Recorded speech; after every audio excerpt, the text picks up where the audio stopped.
All right, what's up, everyone? This is a new episode of Sports Harder Super Bowl week. Let's go! Yeah! I'm doing the same thing that Aaron Donald's doing, pointing at that ring, baby. Let's go get it. Let's get it. I'm ready. I'm ready for this week. I'm ready for Sunday. I just wanted to be here. I wanted to be here. I'm excited. Everyone should be excited because it is going to be the LA Rams versus the Cincinnati Bengals in the Super Bowl. So, as always, I am your host, Maddie Lukewarm Ice, and my co-host, Chris the Gorilla Binder. What's up? And L'America Larry. Croissant. Is what it is. All right, I don't know if you guys could tell, but I'm excited. So No, not at all.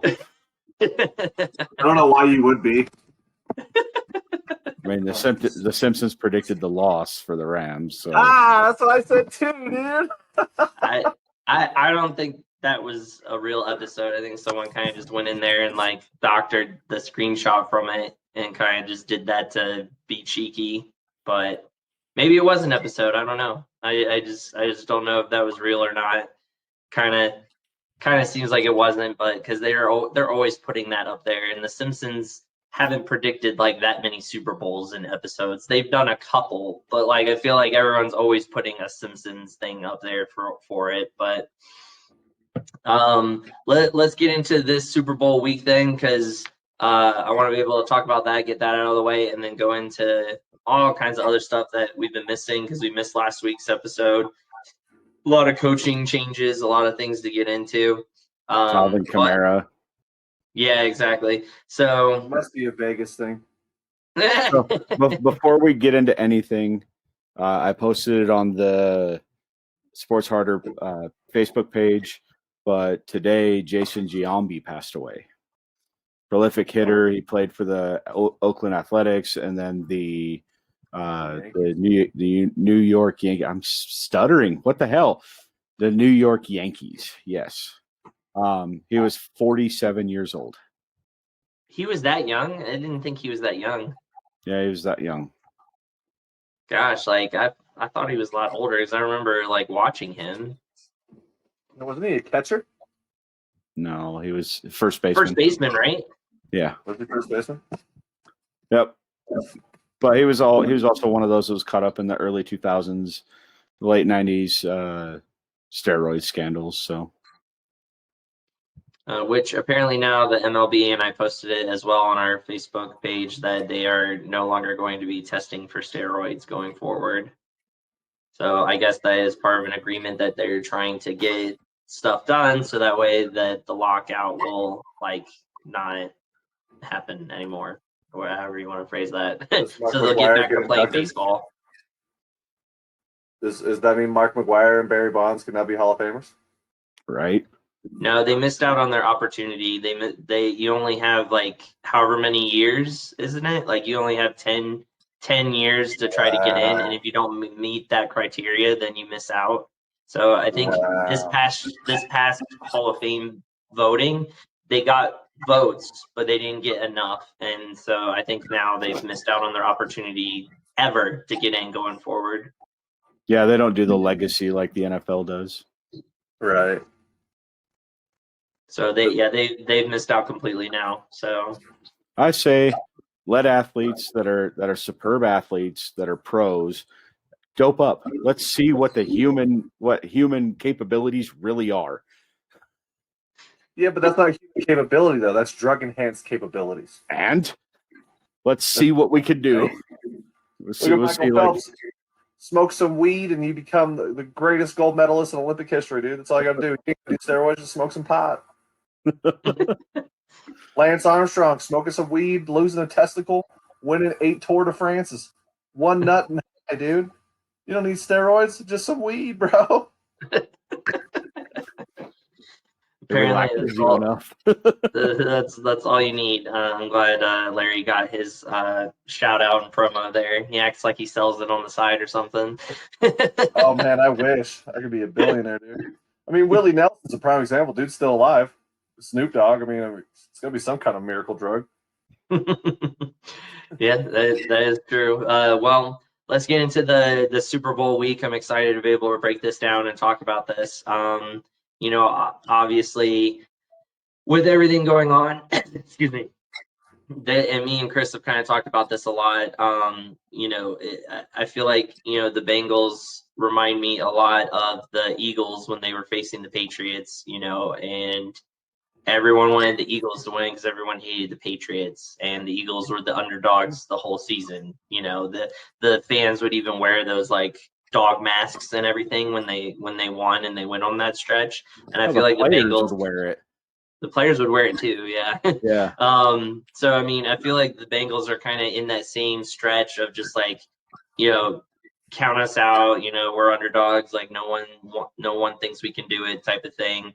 But every like analyst and all these people that I see and watch during the Super Bowl week all have like the Bengals like taking it, and that Joe Burrow's like the next Tom Brady now that Tom has officially said that he's retiring. But he said never say never because he likes to have the center of attention since he's not in the Super Bowl. But with Joe Burrow and everyone saying like right now he's the odds are for him to be the Super Bowl MVP. He has the highest odds in Vegas. Nope, second highest. Has it changed recently? Yeah. So Matt Stafford is plus 180. Joe Burrow is plus 220. Those are the two highest odds.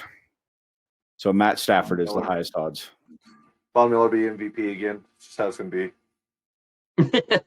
Yeah, I'd be fine with that. Von Miller's not. I really don't care who gets Super Bowl MVP as long as we win. Right? Yeah, end of the day, it don't matter. Yeah, exactly. So with that, we'll get into some fun prop bets because that's always my favorite segment when the Super Bowl week is going on, is we get to go over the fun prop bets of what's going to happen in the Super Bowl and kind of go over what we think the odds are for it. But obviously we talked about, it looks like Matthew Stafford now is like ahead for that. So with that then, like, I guess let's go ahead and just break down, I guess, what we think the game's going to be like, our picks, our scores, and kind of talk about that. And also, and I'm pretty sure Chris is in agreement with this. I know I didn't really talk to you about it beforehand, but are we still doing like the hot sauce for the winner for picking the Super Bowl? Yes. Okay. Yeah. Did want to do that. It's so it's Heat Kings hot sauce. It's actually my company that I'm getting started up and going. Currently, we have 3 different hot sauces that you get one of each. So we have what's called Average Joe's, which is a jalapeno and tomatillo base with like grilled onions, and it's got some other ingredients in there that are actually really good, like grilled garlic. Like we grill up the garlic and everything for it, and then we make the hot sauce. So that's our mild one. It's a green sauce. It's actually really flavorful, super mild. And then the next one is called Voodoo. It's actually a Louisiana-based hot sauce. It's made out of serrano peppers and black garlic. Really, it's kind of a good medium spice. It's got some kick to it, but really, really great flavor behind it. And then the third sauce is our Phoenix, which is our mango habanero. It's got a bunch of sweet taste up front and then burn the shit out of your throat. It is extremely hot. So we use quite a bit of habaneros in it, and we actually reduce down the mango with some clove honey. Really amazing sauces. We take pride in it. So whoever wins, whoever gets closest, it's on the Facebook page, right? Yeah, or on the YouTube. Mine on this. No, you cannot win because you're part of with us. So no. But Larry, I do have a podcast for the till next week. Then I can get it on this hot sauce. I've actually got some I can get to you if you'd like. Yes. So, okay. So There you we'll go. get that sorted. We get that sorted. So right. normally this stuff does sell for about $10 a bottle. So you're getting $30 free basically for picking the winner and closest score. Yep. And you can post on our Facebook page, Sports Starter Podcast. I'm going to put the contests. I'm going to make a post on there about it. So that way people know where to go to post it. At the end of this episode, I'll post that on the Facebook page. You can also comment on our YouTube channel, Sports Starter Podcast. And if you comment on there with who you think is going to win and the score, you'll be entered in to win as well. So, I love when we do that. We did that a couple of years ago as well, and it was a lot of fun. We always try to do a prize for picking the winner and the score. So definitely going to continue doing that. Let's start off with Chris. Then let's hear your breakdown and score of the Super Bowl. So the Bengals defense is not as good as the 49ers defense, and the Rams kind of ran all over them. They did kind of let the 49ers back in it a little bit. So the Rams like to take their foot off the pedal. Like we've talked about, they need to not do that because Joe Burrow can go for 500 yards. Jamar Chase can go for 300 yards against elite teams. They did it against the Chiefs. You know, they have a really good team. They have Joe Mixon that can run the ball. You know, they have an all-around good team. And if you lock up Jamar Chase, then you have to deal with T. Higgins. Like T. Higgins is fast, and the dude runs routes more solid than pretty much anybody in the league. He's a damn good player. I think it's going to be a tough matchup. The Bengals offensive line is pretty solid. So, I mean, the only way they're going to stop Aaron Donald is by double teaming him, but then that's going to open up Leonard Floyd and Von Miller to get back into the backfield to give Joe Burrow some pressure. Overall, I think the Rams offense is going to be too powerful for that defense. Like the Bengals defense has proven that they're pretty good, but it's going to be impossible to stop Cooper Kupp, OBJ, and Van Jefferson and still be able to stop the tandem of Cam Akers and Sony Michel. Matt Stafford has been pretty on point for most of the year. He's had a couple games where he's thrown stupid ass passes, but what quarterback hasn't? I honestly think that this game's going to be close. I could see a 31-28 Rams. Alrighty, awesome, Larry. What's your breakdown and score? I think the biggest thing in this game is the Rams' defense against Cincinnati's O-line. Cincinnati's O-line is trash. It is, in my opinion, probably the worst O-line in the NFL this year. I know Big Ben got sacked the most in his entire career out of any quarterback in the span he's been in the league.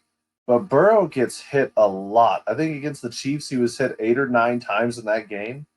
I'm sorry, but if you got Aaron Donald getting pressure, that's the thing too that a lot of people, we all know Aaron Donald is a beast and he's phenomenal. But if you actually break down his film when he comes in, he brings in a triple team. They showed it against Tampa Bay, for example.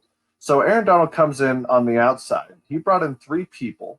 And the center was supposed to come out come around on the block and completely missed it because he's trying to guard Aaron Donald, which then leaves Brady wide open for a sack with I believe Floyd came up for the sack.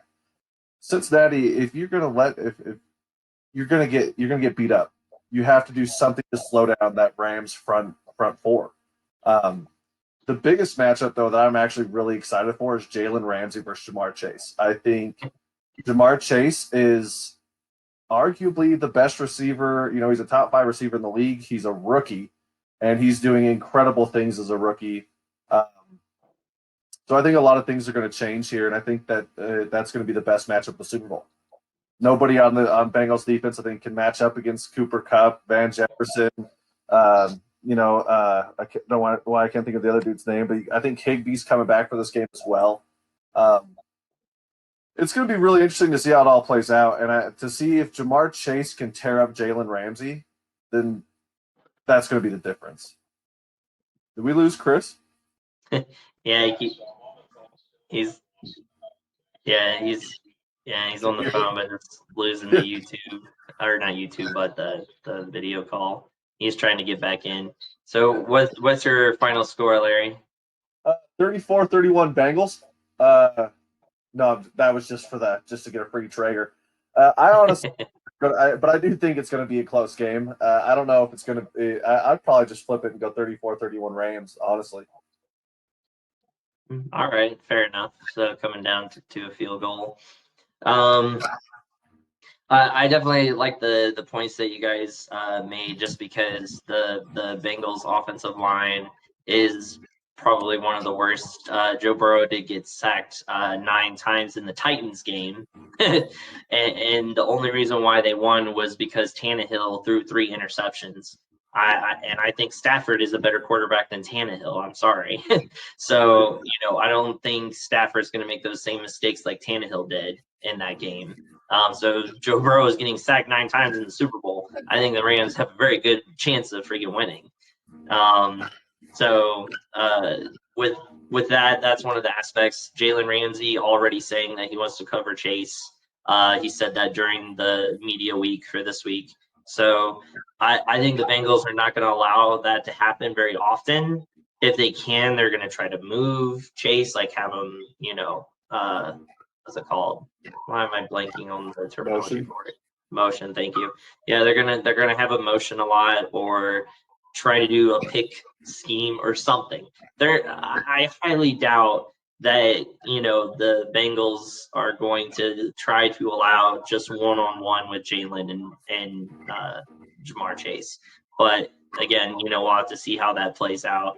The offense, I agree as well, that I feel like the Rams if Cooper Kupp continues having the series that he's having in the playoffs right now, I know, again, I'm a little biased, and you can tell me if I'm wrong or not, but I feel like it would go down as the greatest wide receiver season of all time.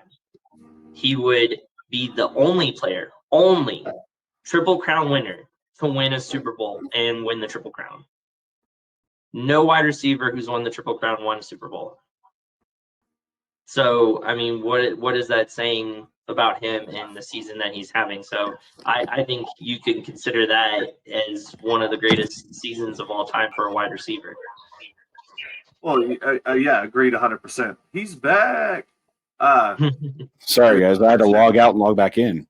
You're good. It completely kicked me out of Ring Central. It was weird. I was on the phone, so I could hear you guys. So, Larry, you were saying you agree with that, but were you adding something to it? No, it's just crazy to me. I was talking to my brother. He's a huge Niner fan, and it's wild to see what Deebo Samuel. The dude's young, and there was no Deebo Samuel, the Niners wouldn't have been where they were. Let's be honest. Yeah. That dude, everything he could possibly do for that team, he busted his ass every game, every minute. But that's where Cooper Kupp comes in as well. Cooper Kupp obviously isn't running the ball or throwing touchdowns and shit like that. But what he's able to do when it's time, he's able to get open. Not only is he a Triple Crowner, but it's the simple fact of how he was able to do it. Is when it was crunch time, every quarterback has their guy they're going to throw the ball to. It's going to Cooper Kupp, and you leave him single covered. Maybe, with a guy over the top, you're not going to slow them down. You're just not. And so I would agree 100% that with his capability and how phenomenal of a season he has had, that if they win the Super Bowl, hell, I mean, give him the MVP at that point. Give him MVP, Super Bowl MVP. I don't care if he has 4 catches and 12 yards. Give the dude the Super Bowl MVP. Plain and simple. Let's be honest. I hate saying it, but he's not going to win it. I would be surprised if he actually won MVP for the regular season. We know he deserves it. But for the Super Bowl, I mean, for what he, like you said, yeah, that'd be dumb to argue against a point of what he's done. No other receiver's done that. And there's a lot of receivers that have been in the NFL. So, which is pretty crazy that it's never happened before. Yeah. So, I think for final score, I would probably go 30-24 Rams. I think, they'll get a comfortable lead and then kind of just keep it the rest of the time. Now, we did talk about as well before me and Chris did that, statistically, the Bengals were the greatest third quarter scoring team in the NFL this year.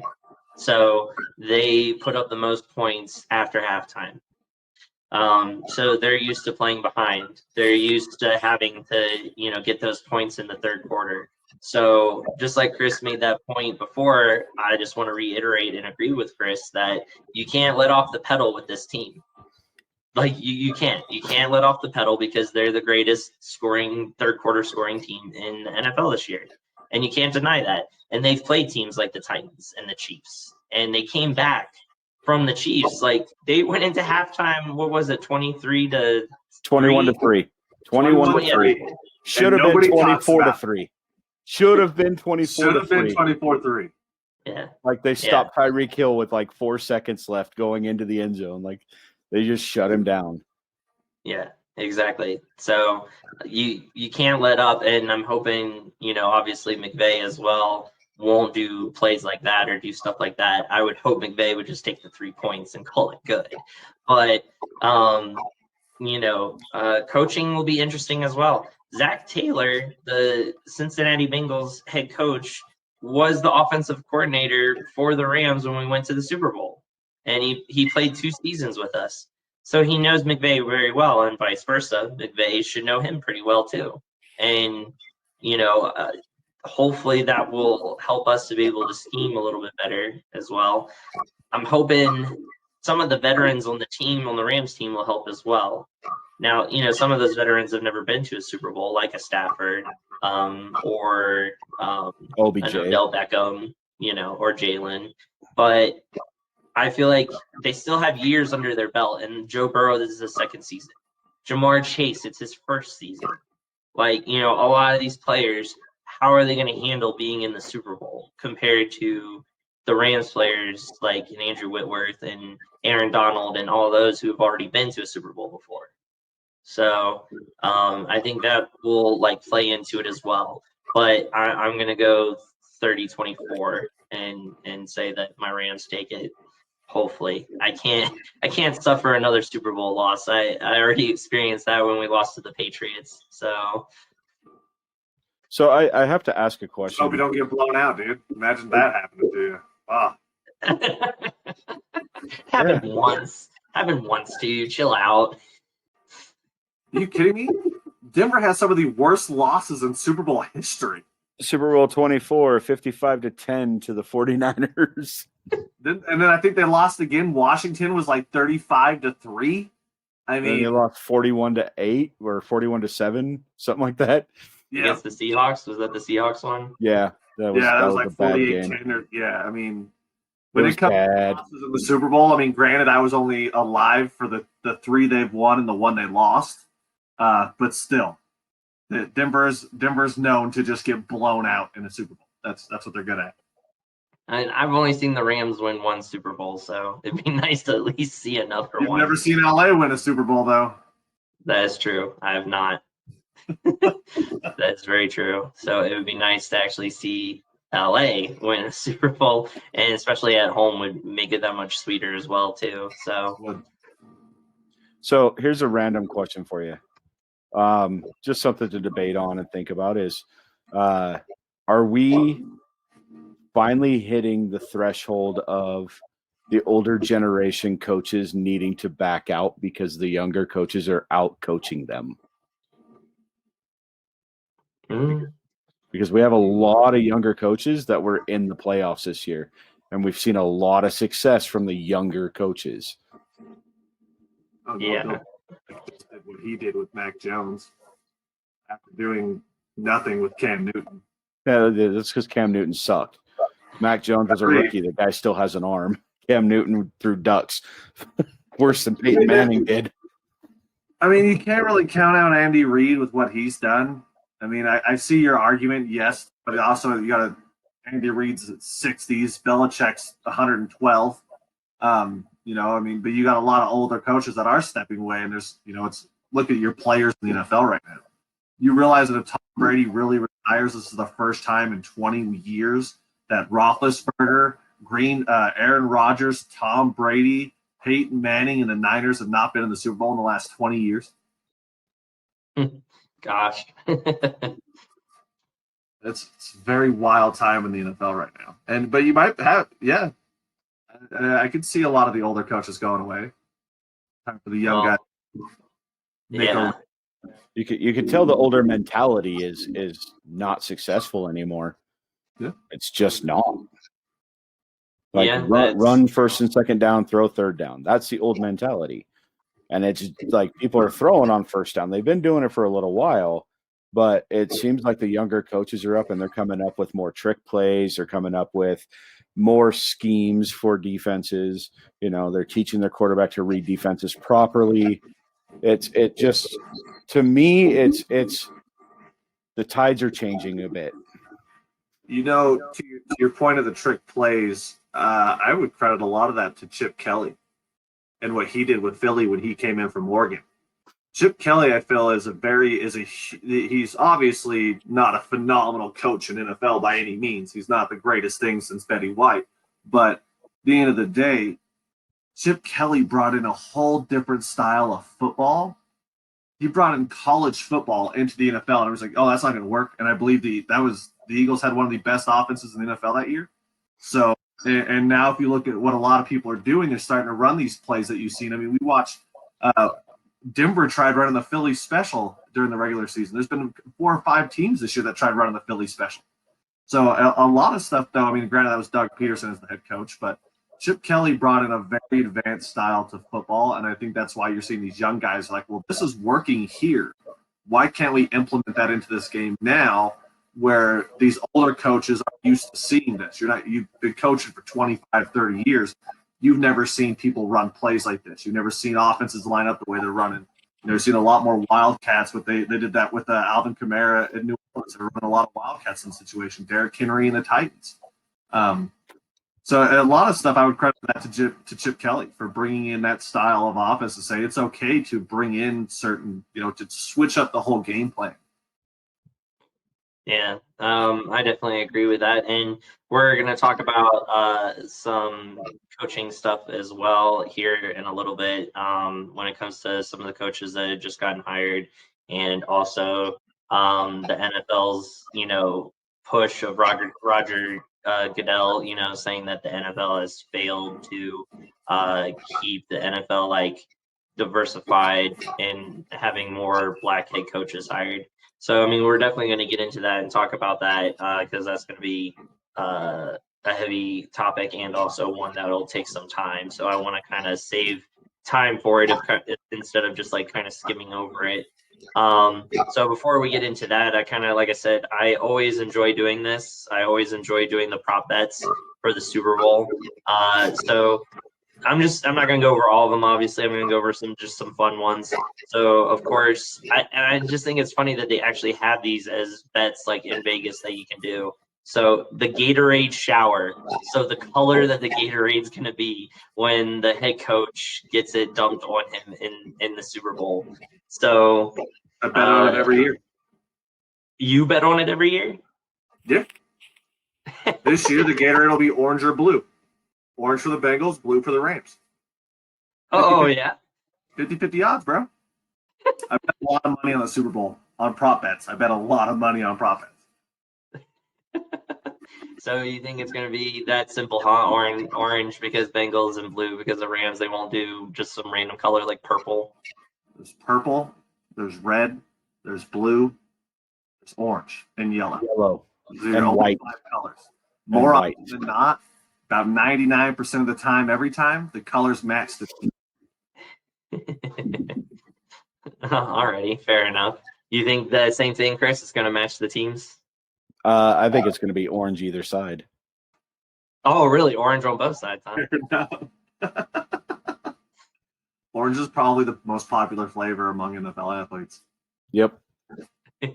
Of course, they always have the national anthem prop bet. So they have different ones. How long will it take the person to sing the national anthem? Will the minutes. artist forget or omit words from the national anthem? And then this one is interesting. I've never heard of this one before. Will any scoring drive take less time than it takes to sing the national anthem? Wow. I say 10 minutes. Yes, they'll mess it up because they do every year. Even though they have a teleprompter in front of them with the words now because of Christina Aguilera's really bad mess up. And I think that yes, a score will be faster than the length of the national anthem. Yeah. I think it'll be just under 10 minutes. I don't know. Speaking of national anthem, have you guys watched Jack Black's national anthem at the Bulls game? Yes. Holy crap, dude. Yeah, no, I didn't watch it. You need to watch that. That shit is amazing. Yeah, it was actually really good, and I don't think anybody expected it to be as good as it was. Well, yeah. I'll definitely have to look at that then. I think something to point out with the national anthem, and again, a little biased just because I know American Sign Language, but a lot of predominant deaf people have come forward and protested that the national anthem, the person who signs it, because they always have a person signing it, should be televised with the singer instead of just randomly showing them and then going back. Like show, here's the person signing it, and then they go back to the singer. Like just back the camera up, show both of them at the same time, or have like a bubble in the corner that shows them signing it while the national anthem is going on. And I agree, and I kind of support that 100%. I think the NFL should totally get on board with that because it's not difficult. Just make sure that you have the signer in there at the same time as the person singing. It's not hard to do. I mean, what are they going to do? What are they going to do for all the blind people? It's a good question, Chris. What are they going to do? Yeah, what are they going to do? How are the blind people going to hear them sing it? That is strange. Well, good night, guys. I'm going to go figure this one out. Dad joke for the win. Iron from the hip. What were you saying, Larry, about all sports you were saying? I don't know why that's not a thing for all sports, though. When you really think about it. Because, I mean, there's a lot of deaf fans. And obviously there are blind fans. If anybody's blind watching this, I'm not going to exclude you too. But there are a lot of deaf fans of sports, and this happens in all events where this isn't the first time it's been brought up. The NFL is just always seems to be more in the limelight because, well, the NFL is kind of retarded and doesn't know how to. Roger Goodell doesn't know how to run the league, basically. All sports should have that. Why not? Why not have every time in the World Series or the Stanley Cup, the fucking NBA finals, whatever it is, the finals, the water polo. I don't care. Put it in all sports. Why not? They do it for the Olympics. Yeah, and that person who's signing it is, cool. They might not have a great voice, but they're there. And if I was deaf, how am I gonna know what she's saying? I mean, obviously, I watch TV with subtitles. I got kids and shit, but still, like the whole point is, I want to see this person being supported. So that should definitely be a thing. I'm 100% for that. Same. Yeah, I like that. And I also saw that Dr. Fuck you. What? I also saw that Dr. Dre, I guess, was going to bring an interpreter for his part of the performance as well.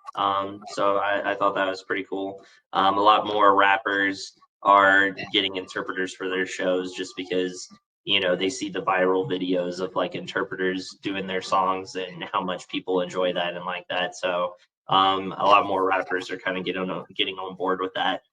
Like the lady that did the sign for Godzilla by Eminem. That was insane. Yeah. That's more impressive than him just rapping fast. Like, let's be honest. I don't know what she's doing. But get that girl a record deal. Yeah, right. I'd listen to that album. I'd watch that album. Watch that album, yeah. Yeah, dude, it was a lot. Dude, it's crazy. So talking about the halftime performance as well, some of the prop bets. So let's go over some of them. It has Will Snoop Dogg smoke on stage? Yes. Absolutely, he does every concert. What will Eminem's first song be? Will all 5 artists collaborate together for one song? No. Will Eminem make a political statement during the halftime show? So yeah, some of those Wait. interesting ones. There's not a prop bet to see if there's going to be the hologram Tupac. There may be. I'm just going over some of the main ones. That actually pretty cool, I'm not gonna lie. I think they're going to do the hologram Tupac. Like they're going to do California Love. They're going to have to do California Love. Like it's in LA. So oh, that'd be so sick, right? Oh. Man, I'm just watching the Super Bowl for halftime. Let's be honest here, guys. Yeah, we're going to kick all the kids. At this point, it's like kick all the kids outside during halftime. This one's for us. Yeah, for real though. Oh my gosh. Let's see. Oh, so some random ones. Will a fan run onto the field during the game? Yes. I hope so. Always happens. It always happens. I hope they're naked. Will any player propose to his girlfriend on the field after the game? Puppy bowl odds. I like that Puppy Bowl odds because that's been a big thing too for the halftime is the Puppy Bowl. You know what I miss? The Bud Bowl. I don't even know what that is. Back in like the 80s and 90s, they did the Bud Bowl. It was Bud Light versus Budweiser, and it was all cartoon. It was like their bottles would actually play a football game. Yeah. It was cool as hell. That's too funny. And then, of course, like some of the other ones are like actual, like, you know, prop bets. You know, we talked about, you know, Super Bowl MVP, who will score the first touchdown, you know, heads or tails for the coin flip, which I always think is funny. I had some guy at Pins and Nails actually for the national championship game. Like he came in like at like a couple minutes into the game starting, and the first thing he asks me after I ID him, he goes, "Was it heads or tails?" And I was like, I don't know. I wasn't really paying attention. He was like, "Well, I picked the Georgia to defer. Did they defer or receive?" And I was like, I can't remember because I was like working. So I was like, I don't know. And he was like, "Oh man, I had like $2,000 on it or something like that." He said. I was just like, "Holy cow, dude!" Like just to pick the coin flip and if they would defer or not. Like, and I think he said he lost. Like we ended up like looking into it, and he was like, "Yeah, I didn't get it right." I was like, "Oh, dang, dude." So some of these prop bets are just pretty crazy. What people how much money they'll put on it for it. I would tell you guys right now, for any prop bet, for any bet in the Super Bowl, and I found this out because it happened the Denver-Seattle Super Bowl. But I personally, I put down $5 on every Super Bowl that the first play from scrimmage will be a safety. Because that $5 bet, my kids will never have to work another day in their life. Yeah, isn't it like $8 million for $5? Roughly, give or take. I know, it goes up every year because nobody's won it. Nobody bets on it. It's a bet that nobody knew you could bet on, and then it became a thing. And now I don't think a lot of people still bet on it. But the odds are 1 in a million odds, basically. $5 on that every year. Oh, okay. There you go. Why not? Yeah, exactly. A Why lot not? of dumb stuff during the Super Bowl just because I think it's hilarious. That's awesome. Well, any others that you guys want to cover before we get into talking about coaching? Or any other Super Bowl stuff you want to cover before we talk about coaching? Yeah, Andrew Whitworth and Joe Burrow are besties. So, yeah. I don't know if you read about that. I read about it today, actually. So when Burrow was rehabbing, He didn't know anybody, and Whitworth actually reached out to Joe Burrow, and they ended up rehabbing together, watching games together on Sundays. Joe Burrow had his birthday party at Andrew Whitworth's house. They became really good friends, and it's wild to think about that because Burrow's like 16 and Whitworth is 74. It's wild. But then when you look at Joey B's life, it's crazy to think about it. I mean, he went from being lost in New York to now he's playing in the Super Bowl. I mean, he met Donald Trump, for God's sakes. I mean, he told him how to get to the pool. Like, it's an amazing life story. It's crazy. Fair enough. No, I actually thought that was actually really cool though for Andrew Whitworth to reach out to not even playing with the kid and just said, hey, come rehab with me. Let's rehab together, and and now they're best friends. They got a bonded for life basically. So I thought that was cool. Yeah. That's cool. Here's a question for you: if the Rams win, does OBJ re-sign with the Rams for a smaller contract just to stay with the team? I say yes because he wants to live in LA. People like the LA lifestyle, and I think some people put where they're living and who they're with, like coaching wise, like especially working with Sean McVay.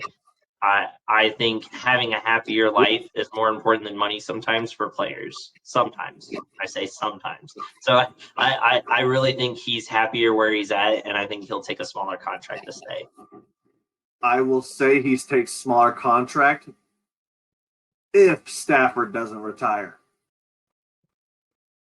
That's a good point too.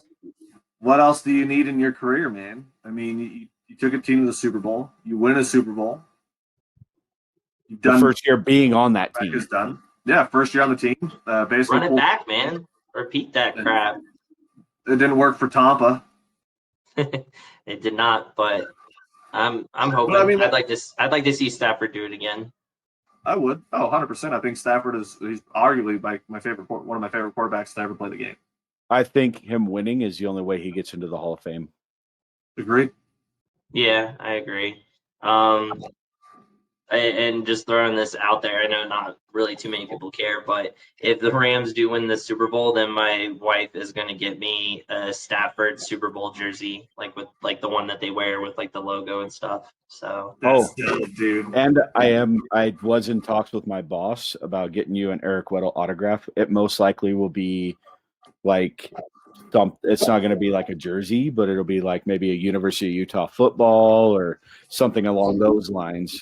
But he's going to see what he can do for you. And then I was talking to myself, and I said, "Self, I'm gonna give Matt a high five."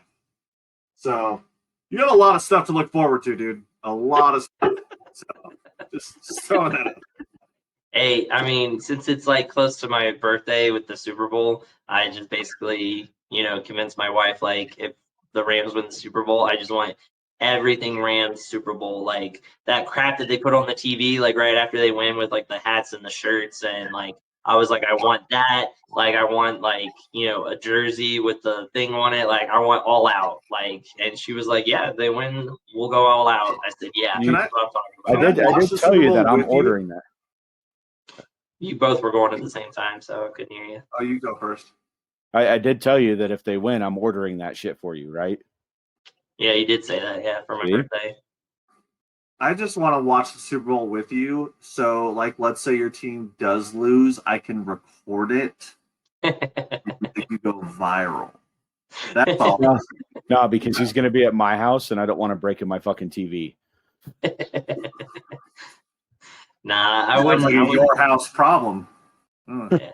I mean, I feel like I kept my cool when we lost to the Patriots. No, it's didn't. One of those things. Yeah, I did. You weren't even there.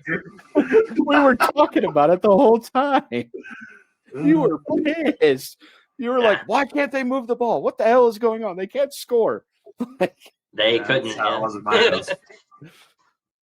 They definitely could not. But there's a difference between texting you and not keeping my cool and actually keeping my cool. Fair. So, I did the same thing with you two when the 49ers were playing. Here Yeah, but we at the house, I was keeping my cool. But when I was got texting faith, you bro. guys, I wasn't. Just gotta have faith, dude. So, all right, cool. So, wrapping that up and now going into coaching. Before we get into the different hires that's happened so far in the NFL, and there's been a lot of new hires so far. A lot of these new hires have all been white coaches, and only one black coach hire so far for the Houston Texans recently that they had announced. Yeah, which I wanted to bring up. Lovie Smith is the token black coach. I hate saying that, but if you think about when they hired him, it was seriously 2 days after the whole lawsuit information came out. So they were like trying to save face by forcing a team to hire Lovie Smith, which Lovie Smith was decent with Chicago, but he wasn't great. Yeah, if they wanted to save face, they need to get Eric the Bieniemy or whatever. Bieniemy. Yeah. Eric Bieniemy and Brian Flores. They need to hire both of them, but I think Brian Flores ruined his career. He probably did with Brian Flores coming out saying that he was basically offered to 100,000 K for each loss that they would take while being the coach of the Dolphins to be able to increase their odds for getting a higher draft pick. And the former Browns coach as well, what's his name? Hugh Jackson. Hugh Jackson, he came out and said as well that he was not necessarily told, hey, here's money for losing, go out and lose, but he did receive incentives that he was not sure where it came from, and he later on found out that it was because of that.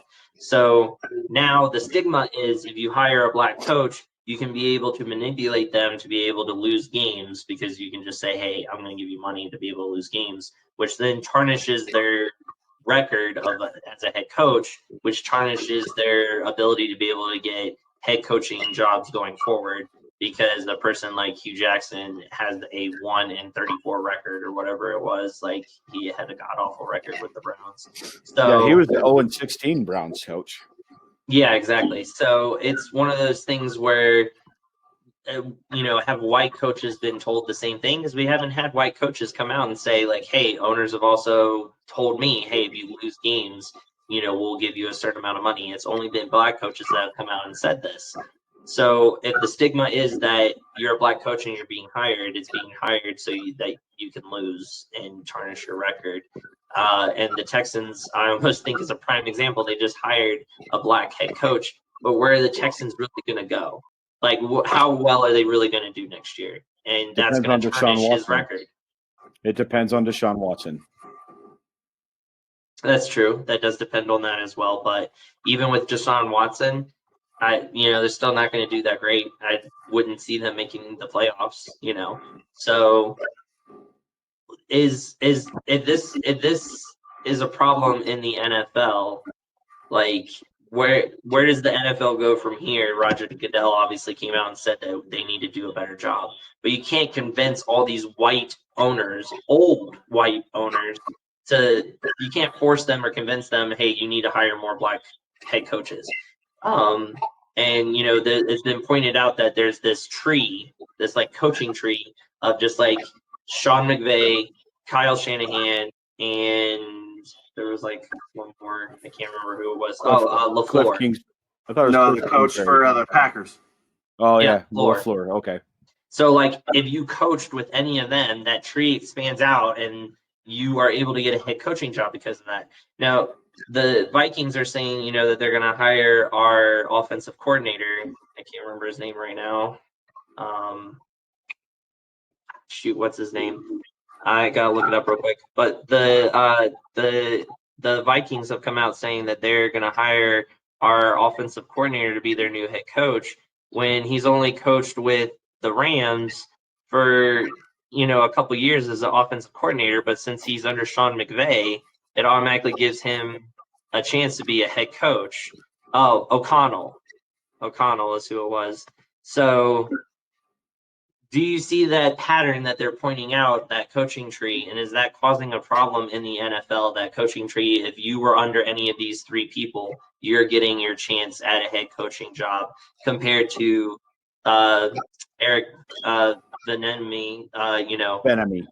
Bieniemy, not getting, he should have gotten that Vikings job instead of O'Connell. I like O'Connell. He's a great offensive coordinator for us, but Eric Bieniemy had gotten the Chiefs to 4 straight AFC championship games and was coaching one of the great offenses in the AFC.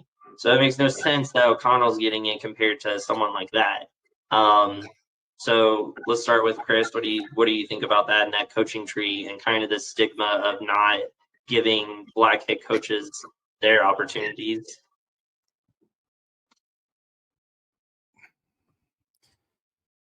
I think the league is racist. I think it has been for a very long time. Like when Art Shell became the first black head coach, like he got a lot of flack. He got told, if you don't win, you don't have a job. Like you have to win in the first year or you don't have a job. You have to prove yourself. Black coaches have a chip on their shoulder because they have to prove themselves more than the white coaches. And I think the tree should come from more successful coaches than just those three. Like, yeah, those are the young coaches. They're desirables. They've changed the game. But honestly, like there are coaches out there like Bill Belichick. Like his coaches have proven that they suck as a head coach. And they're white, but they still get a job. Like, why the fuck did the Raiders hire Josh McDaniels over Brian Flores or Eric Bieniemy? Like, Josh McDaniels proved in Denver that he was not a good coach. Yeah. Like, I don't want a Trevor Siemian. I just don't know. Like, I don't know. Matt Patricia proved that he was not a good coach with the Lions, with Matt Stafford. Like, how can you not turn that team around and make it successful? Like, I think, in my opinion, that the black coaches are being overlooked. And I mean, I can't really say it's my opinion because it's truth. It's fact. Black coaches are being overlooked, and yeah, they have that stigma behind them. And I don't think it's fair that it's coming from a tree of 3 coaches to coach the rest of the NFL, because then the NFL is going to become stagnant and boring because everybody's running the same shit. But no, I think there are black coaches that are much more head coach ready, and much more tenured than some of the coaches that are being hired. Like there's one head coach, I think it's the head coach they hired for the Giants. He was a freaking like quarterbacks coach. Like he's never had any kind of coordinator position, but yet he's hired as a head coach over the likes of Brian Flores, Eric Bieniemy. That doesn't make sense to me. Yeah. Like, why are they not looking at these black coaches? And it stems, honestly, I'm being political here a little bit, but it stems from systemic racism. It really does. What do you think, Larry?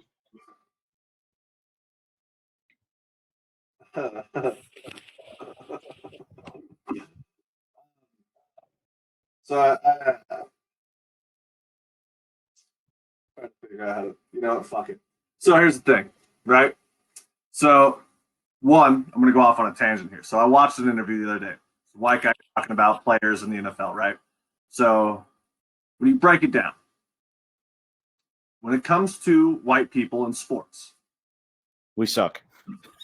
Hold on. We can swim. We have hockey. We have coaching positions. That's it. Everybody else in that field is baseball is more often than not. They are Dominican, they are Hispanic, they are Costa Rican, they are Ecuadorian. I mean, there's just they're a broad spectrum, right? In the NFL, so Brian Flores taking the money for tanking, right? Him getting fired was a shock to the NFL. For one, you had a 24-25 record in 3 seasons, 2 winning seasons out of 3 years. Should he have gotten fired? No. Nobody agrees with the firing, and it should have happened. But isn't it a little ironic and a little weird that this happened as Joey B's going to the Super Bowl? Because if Miami tanks, they get that first pick, they get Joey B, not Tua. So let's go ahead and stir the pot here. We got Tom Brady out. We can't make up another Deflategate. So we're going to this. Antonio Brown, he's old news. So, and a lot of these, when it comes to black coaches, I had a conversation with a buddy of mine because I wanted to get his take on it, and kind of what his thoughts were, to make sure that I wasn't in the wrong, because I wasn't going to come onto the podcast and talk about something and have people like, oh, you're just a piece of shit, you're a racist, whatever it is. Which is whatever. Call me a racist. I don't fucking care. If you know me, you know it ain't true. But at the end of the day, most black people in sports, when they retire, they predominantly move to becoming an analyst. Look at half of the people. Look at Brandon Marshall, for instance. Brandon Marshall he just came out and was talking about his contract with Denver and why he actually left Denver. They were putting stuff in his contract saying you have to rush for 4 touchdowns and this is how you're going to get paid this or whatever it might be.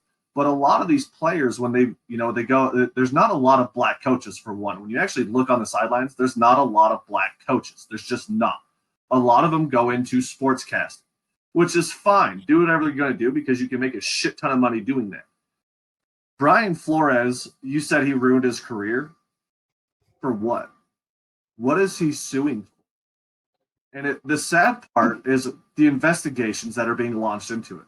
Now, if they find that there is no tampering and there is no proof to what he has said, his career's done. It is the NFL, so he might get a job with the Raiders. Just kidding. It'd be with Dallas, let's be honest. Yes. but seriously though, right? So if they find nothing wrong and everything he said was completely false, his career is done. He completely ruined himself. Let's say it's true. What does he gain? To prove what we already know? To prove what's already been proven?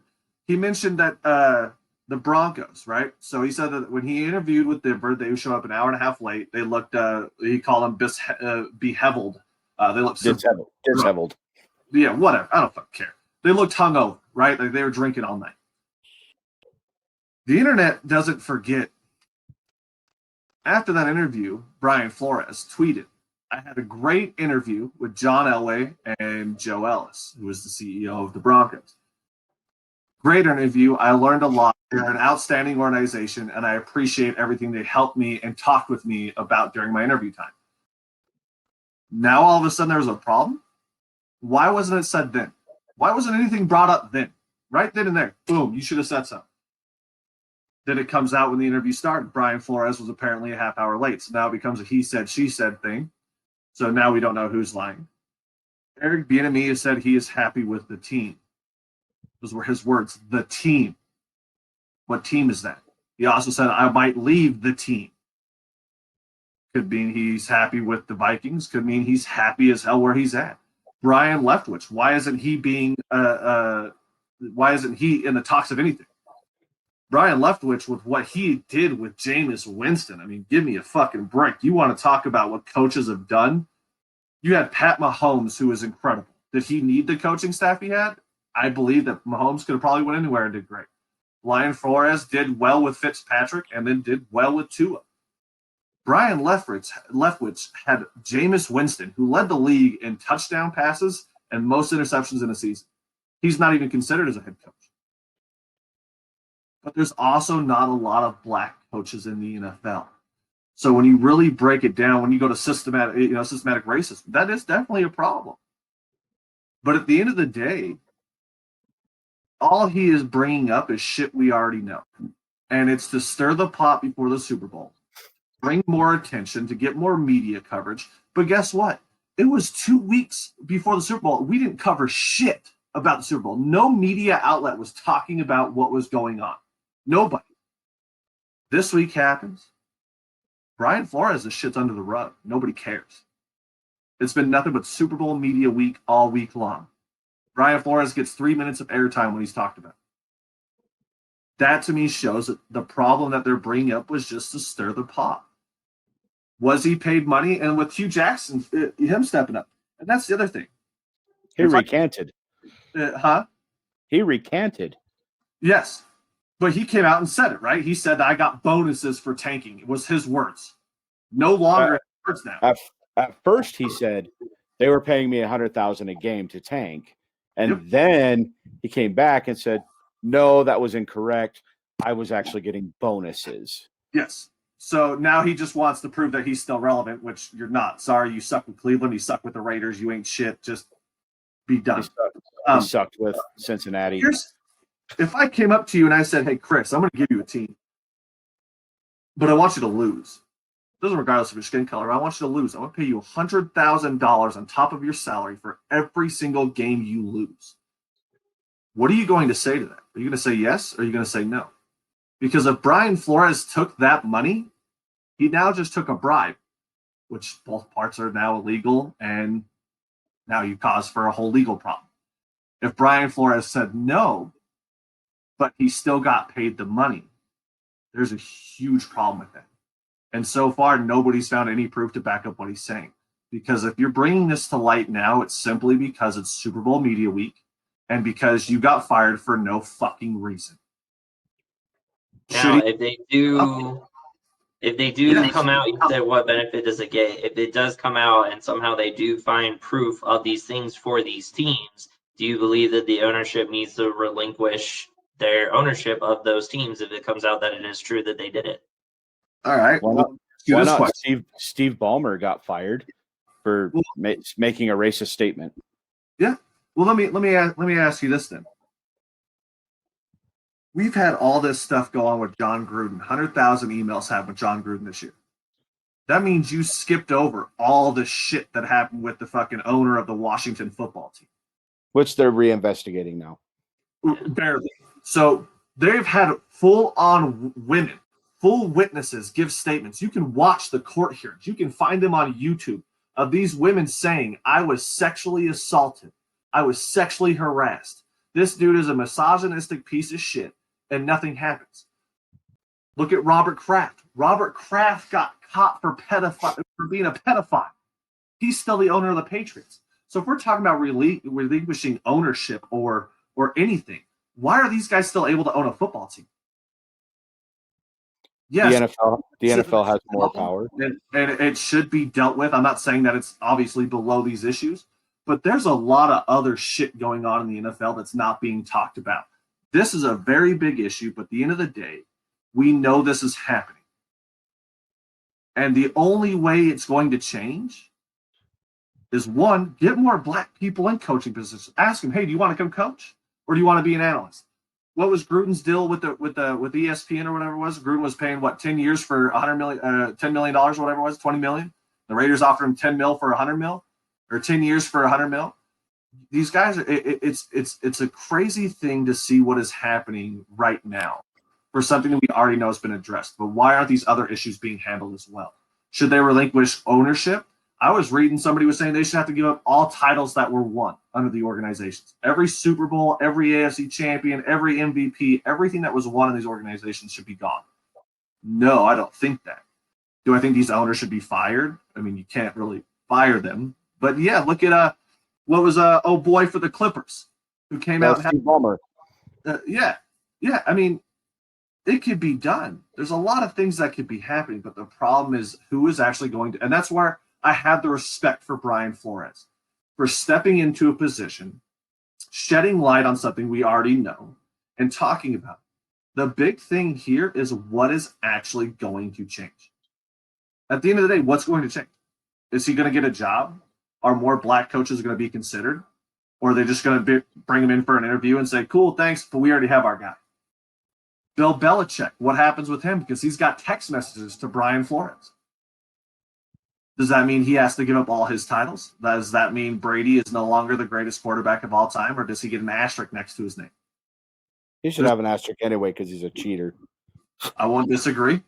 but for real, like that's the problem with this. Is there's no way to I shouldn't say there's no way. The problem is changing what is happening. Is all you're doing is bringing light on stuff we already know, but nobody cares enough to make a change. You So want here's the a NFL question. hire Adam Silver from the NBA and have that motherfucker run ball sports and watch how fast the NFL changes. I'm serious. I was actually going to bring that up. Adam Silver is an incredible commissioner. What that dude handled with the COVID bubble, with how he's handled the NBA, with how he's handled the racist allegations, the assault allegations, the dude is a phenomenal commissioner. Goodell sucks. He should be out. He shouldn't be a commissioner. He's let too much shit slide. But it's these rich fucking white folks that got this money. Robert Kraft should be in jail. The owner of the Washington football team should be in jail. The dude if the owner of Miami, if this all comes true, should be in jail for bribing. Brian Flores, if he took the money, should be in jail for accepting a bribe. There's a lot of people that shit's got to roll downhill and somebody's got to pay the fucking price. And until you make an example out of somebody, what do they do? Look at what they did with Denver for COVID. We had to play a game with no fucking quarterback. You had to make an example of somebody. Why isn't the NFL doing that with what's happening right now? This shouldn't be a matter of an investigation. It shouldn't be a week long, a 2 week long, a month long, a year long. Make the fucking example now. You don't stand for it. Get these dudes out, bring somebody in here, and let's change the way it's being done. Plain and simple. It's a real simple solution. Who's got the balls to step up and make a change? That's all it comes down to. So here's a question that I have for you guys. Name another sport that has a lot of black coaches. Probably just the NBA is the only one I can think of. The NBA They don't has a good amount of black coaches. Yeah, but it's still like under 20% of the coaches. Yes. Like it's predominantly white coaches. Yes. And the problem is the NFL, the difference between Adam Silver and Roger Goodell. Adam Silver is a commissioner for the players.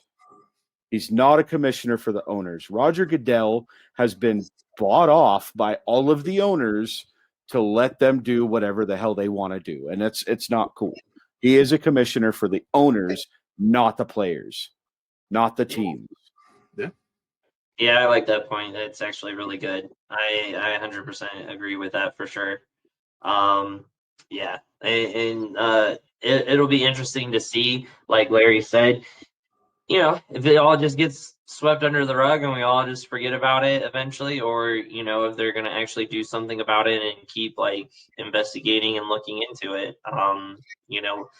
They're still looking into, like you said, the Washington now known Commanders, the Washington Commanders.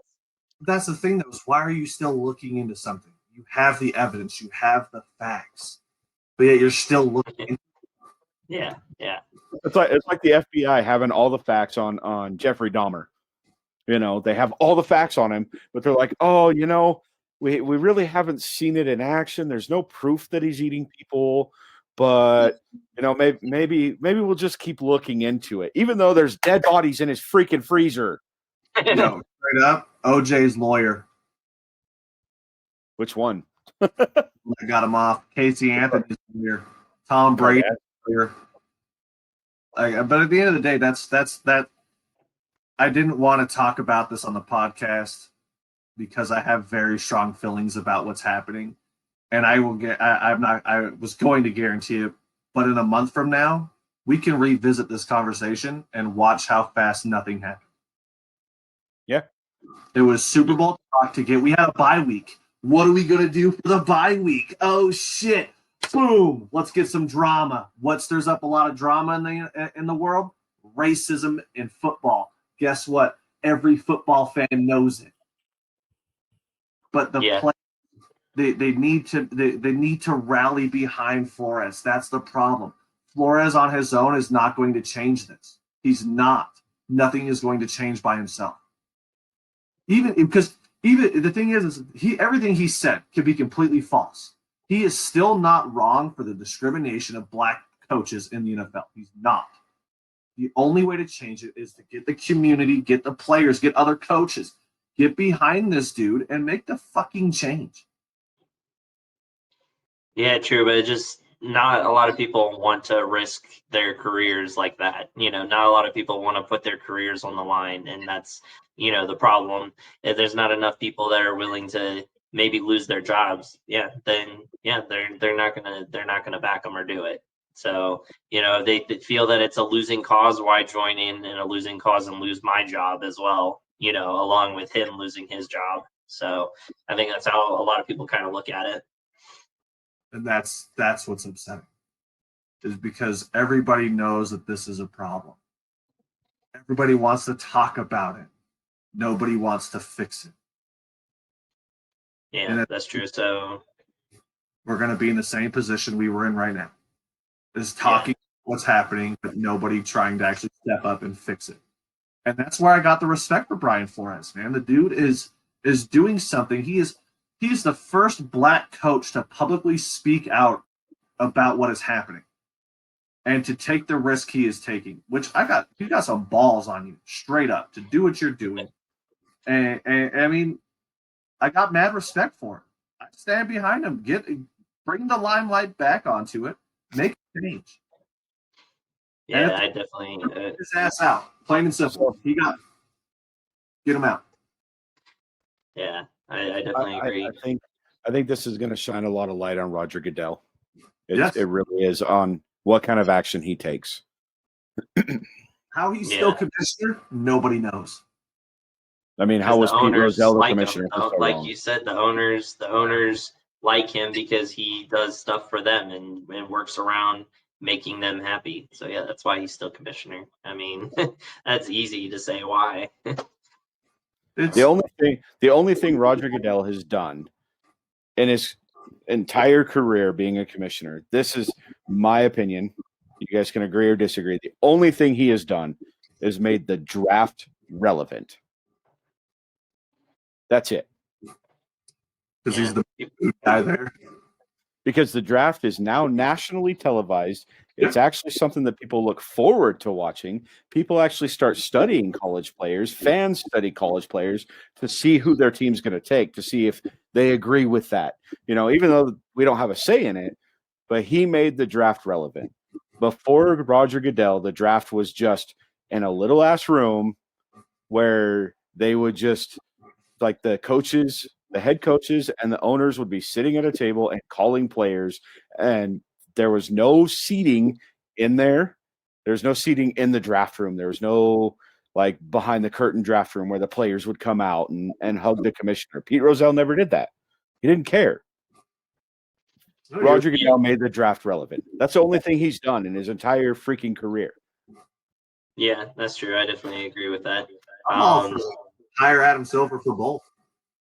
There you go. Yeah. I mean, if you look at the COVID stuff, for instance. I know I said that already, but look at how the NBA, even in general, look at how the NBA handles. Look at how the NBA handles situations versus how the NFL handles things.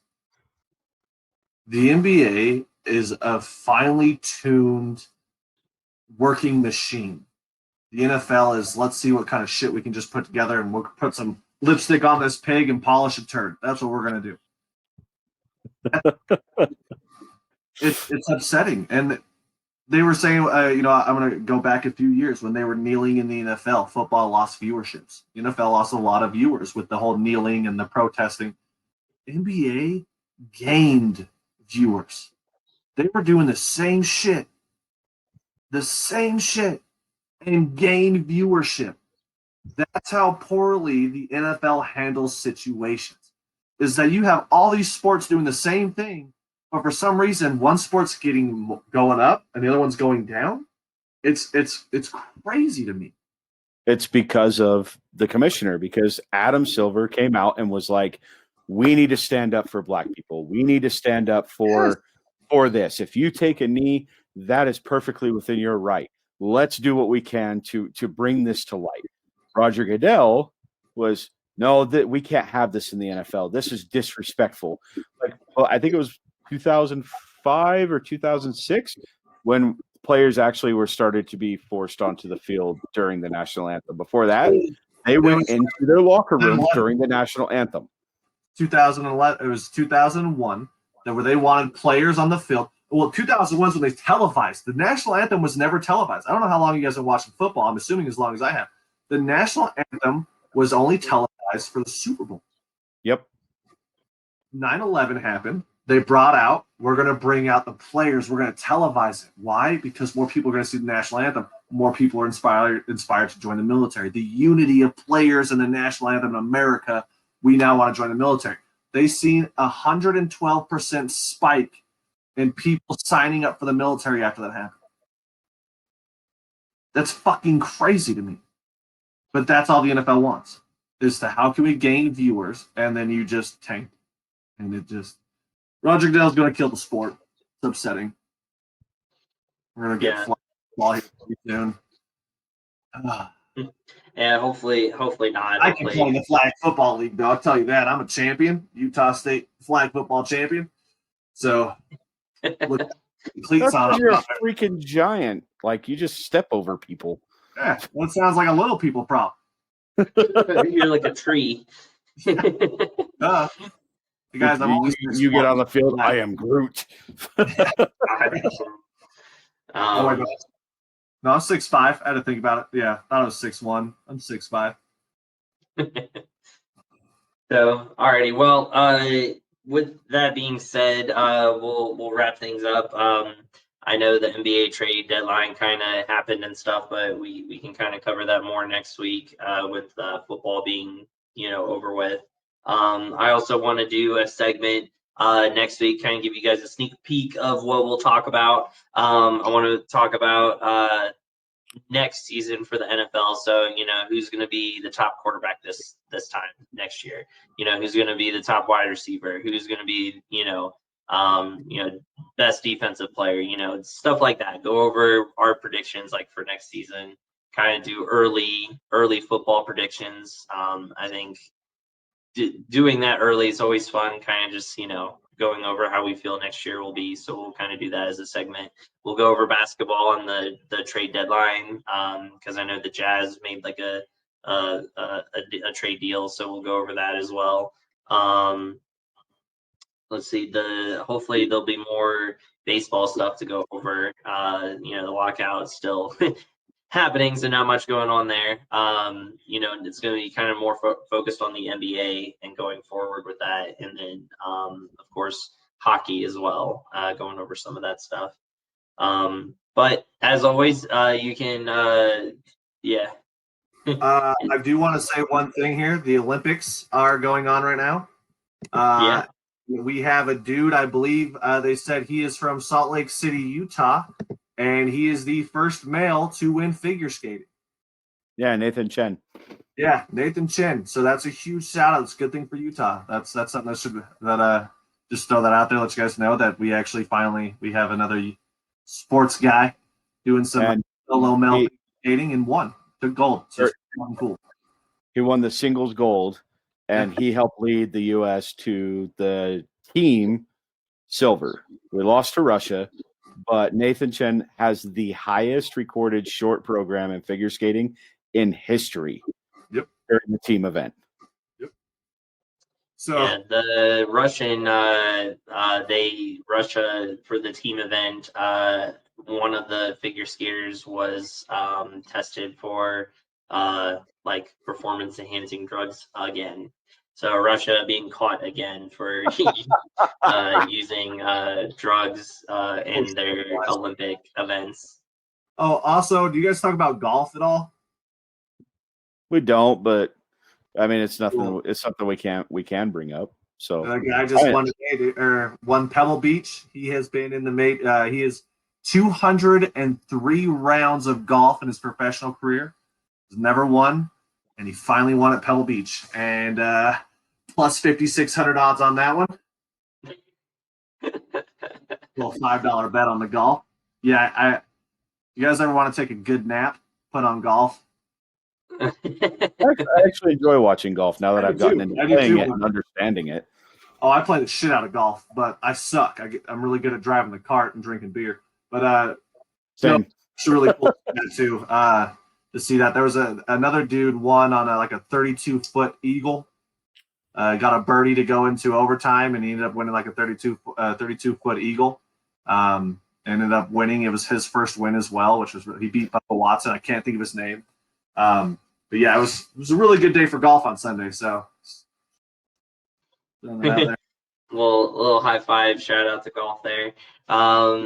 It used to be easier when Tiger was around, he was the big topic. So now that he's not around anymore, it kind of makes it, not as fun to talk about. But yeah, we'll cover anything and everything. We always enjoy any type of topic. It doesn't matter what it is. As long as it's sports. It doesn't matter. We'll talk about non-sports stuff too. We'll do random stuff. We always do like top 5 like Halloween candy during like Halloween time and stuff like that, So. Talk about Jennifer Lopez and Owen Wilson. Doesn't make sense in that movie. Just doesn't make sense. Not believable. Not believable. Yeah, I was gonna say, yeah, not believable. Does Jennifer Lopez and Ben Affleck actually make sense? More sense than her and Owen Wilson, bro. yeah, that's It's true. a movie. I know they're in a movie together, but it still just doesn't. Whatever. True. All right, so to wrap things up, I'm gonna post on our Sports Harder Podcast Facebook page about the contest. Comment with who you think is gonna win and the final score, and you'll be entered in to win the hot sauce, which is great. By the way, Chris, I gotta get some from you for.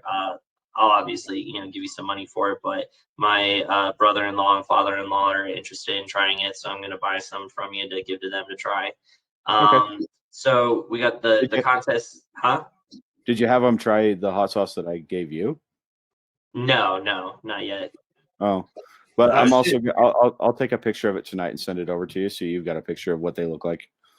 Yeah, no worries. Awesome. Yeah, I'll post it with what they look like and with the rules and the contest stuff. Larry, I don't want to see any of your comments on there. You're not eligible. Just throwing that out there again. But so every you can also, and then, Larry, every now and then we do have a segment that we post. It's called Beat the Experts. March Madness, baby. Yep. So we're going to do that as well. That's coming up too, so that'll be fun. Yeah, and then you can comment on our YouTube channel as well and be able to get entered in that way as well if you prefer to do it that way. But as always, like, share, comment, let friends, family, anyone know. And you can listen to us on Spotify, Apple Podcast, Anchor, any major podcast areas. It gets distributed out to. We're going to continue as always with our hashtags. Earl Thomas still not signed. Come on, it's the Super Bowl, man. Still not signed. Eric Weddle got signed. Come on now. Yeah, exactly, man.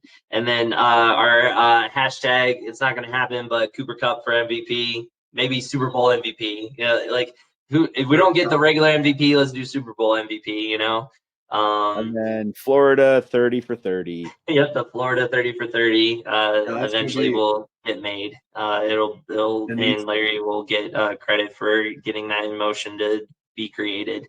I better get credit for that. I don't know who else, but I'll make sure they know. You make sure they know. Yeah, exactly. Right, so fingers crossed. Hopefully the next episode I will be a happy camper. If not, you will see tears of sadness. But either way, you'll still see us. You'll still see our pretty faces either way. I'll be shaved and have my hair cut too because I was like, okay, I'm not doing it until after the Super Bowl. Give them some good luck here, some good luck beardage and good luck hairage. So call it beard. Beard lives matter, bro.